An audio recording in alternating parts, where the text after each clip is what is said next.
Welcome to English Stories for Listening. Don't forget to like and subscribe if you genuinely want to be fluent in English. Once upon a time, there was a poor boy named Jack. He lived with his mother and his little sister Lily. They had no money and a small old house. Their father had died when Jack was a baby. Jack loved his mother and Lily with all his heart. One quiet morning, Jack sat on a wooden bench in their cold yard. He looked at the gray sky. His mother held his hand. She whispered, "Jack, promise me one thing." Jack nodded with tears. She smiled and closed her eyes. She did not wake again. Jack felt a sharp pain in his chest. He knelt by her side and wept. "I promise, Mother," he said. Jack hugged Lily close. Lily was 8 and very scared. She cried softly. Jack held her and said, "I will take care of you." Lily looked at him and nodded. They felt cold and alone, but Jack felt a spark of hope inside him. That day, Jack went to work at a small cafe. He washed dishes from dawn until dusk. He carried heavy trays and cleaned dirty tables. He worked for little money. He gave all he earned to Lily. Lily shared a small loaf of bread with Jack each night. She said, "Thank you, Jack." He said, "We are family. We share." Night after night, Jack worked hard. His hands were sore. His back ached. He came home tired. Lily waited with a dim lamp. They ate in silence. Jack whispered, "We will be okay."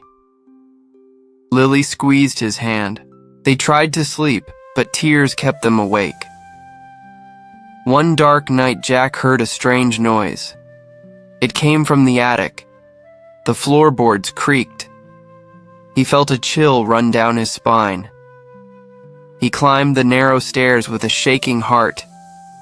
He held a small candle in his trembling hand. He saw a door at the end of the hallway. The candlelight flickered on its old wood.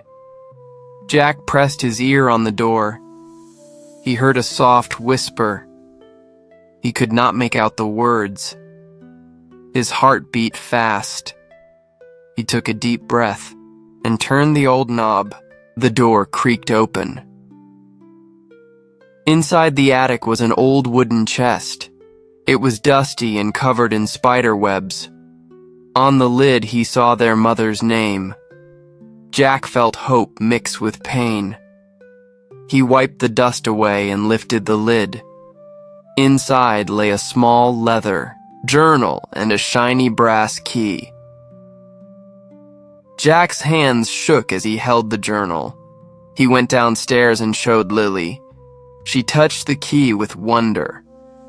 Jack opened the journal. The first page read, "My dear Jack and Lily, if you find this, know that I love you. Follow this key and find the truth." For days, Jack and Lily searched their home for a matching lock. They checked every drawer and door. They looked under the floorboards and behind old pictures. They found nothing. Yet Jack did not give up.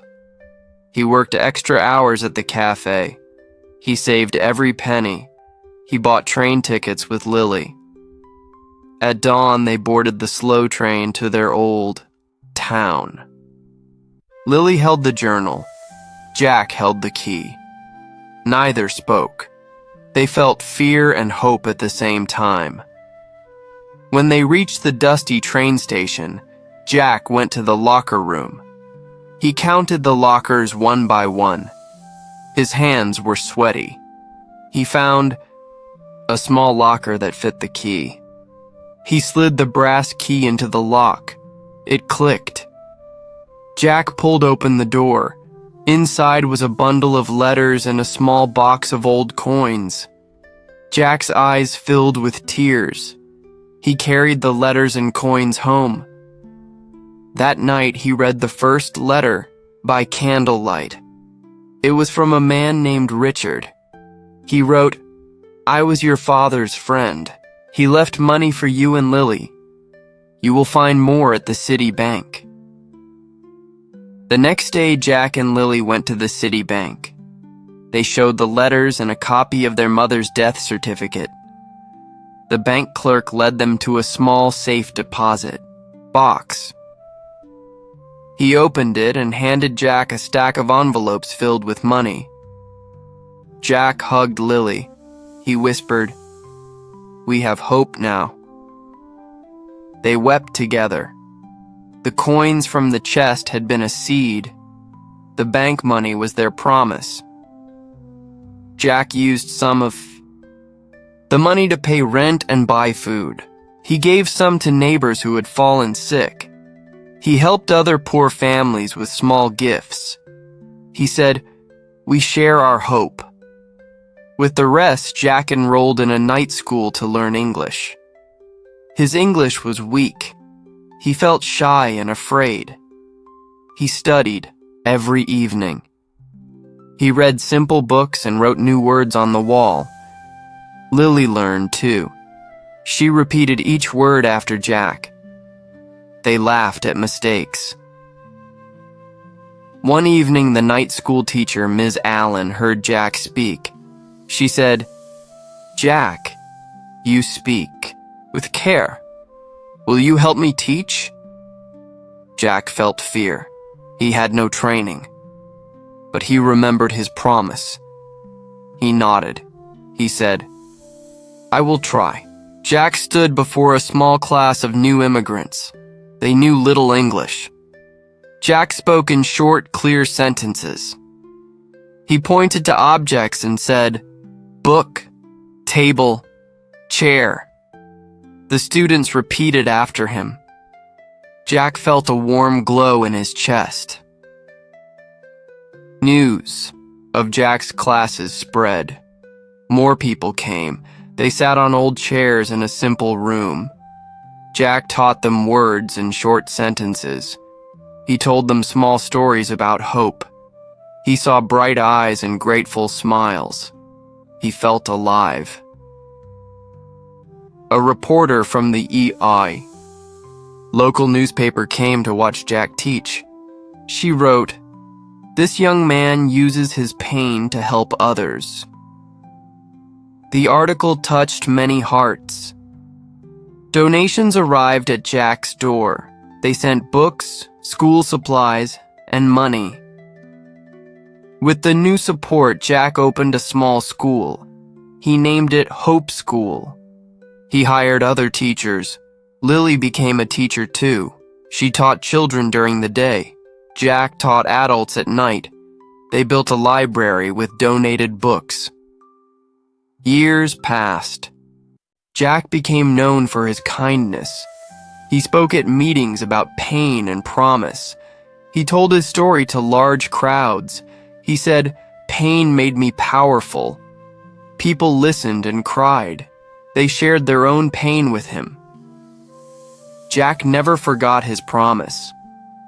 He used part of his wealth to build a home for Lily and himself. He bought a bench like the one where his mother died. He planted flowers around it. Many visitors came to rest there and feel peace.